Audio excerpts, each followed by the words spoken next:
오늘 배울 내용은 임진왜란입니다. 임진왜란은 임진년의 외인들이 일으킨 난이고 1592년에 일어났어요.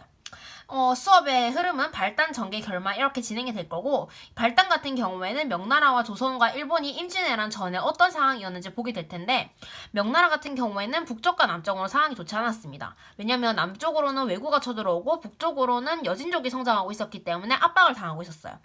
그리고 조선 같은 경우에는 200년 동안 전쟁이 일어나지 않고 되게 평화로운 상태를 유지하기 때문에 군대 체제가 제대로 갖추어지지 않은 상태였습니다.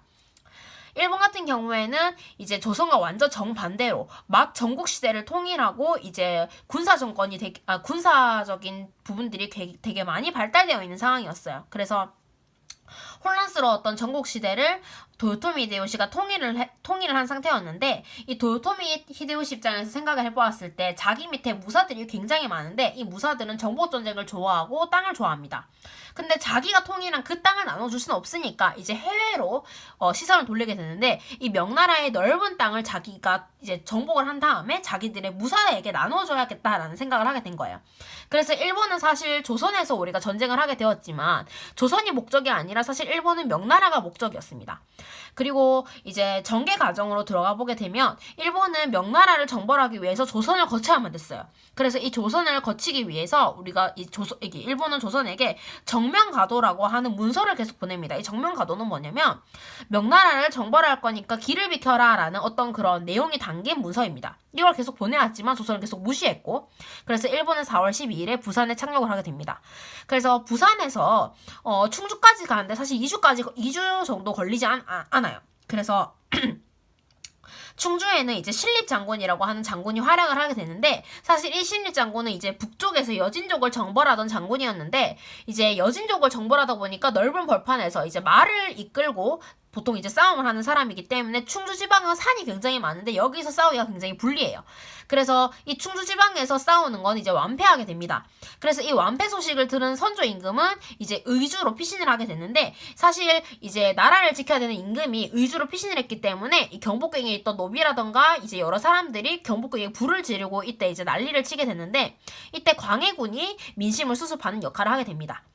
그리고 이제 충주를 거쳐서 이제 육군은 되게 빨리 이까지 가요. 사실 일본의 목적은 뭐였냐면, 이제 육군 같은 경우에는 이 경로로 이제 지나가서 여기서 이제 만나게 되는 거고, 수군도 이렇게 가서 여기서 만나게 되는 건데, 육군과 수군이 왜 만나야 되냐면, 육군 같은 경우에는 이제 무기만 들고 식량은 최대한 버리고 가게 됩니다. 왜냐면 식량은 조선에서 수탈해서 먹으면 되는 거였기 때문에 사실 무기만 가지고 되게 단촐하게 가요. 그리고 수군 같은 경우에는 명나라로 가기 전에 육군과 수군이 만남으로써 재충전한 시간이 필요합니다. 왜냐면 수군은 배에다가 여러 가지 물자라던가 이제 군사 무기 이런 것들을 다 챙기고 식량 같은 것도 다 챙겨서 이제 배를 타고 떠나게 되고, 여기서 만나게 되면 육군과 수군이 같이 힘을 합치고 재충전할 시간을 가져서 명나라를 정벌을 할 수가 있게 되는 거죠. 근데 이때 이제 임진왜란 하면 가장 먼저 떠오르는 이순신 장군이 여기서 이제 수군이 가는 길을 딱 막아버리고 활약을 하게 되는 겁니다. 그리고 마지막에 결말은 어떻게 되냐면, 명나라 같은 경우는 재정이 악화가 돼요. 왜냐면 조선에 계속 군사를 보냈기 때문에. 그리고 아까 전에 발단 부분에서도 봤듯이 북쪽과 남쪽에서 계속 침입이 있었기 때문에 나중에는 멸망까지 하게 됩니다.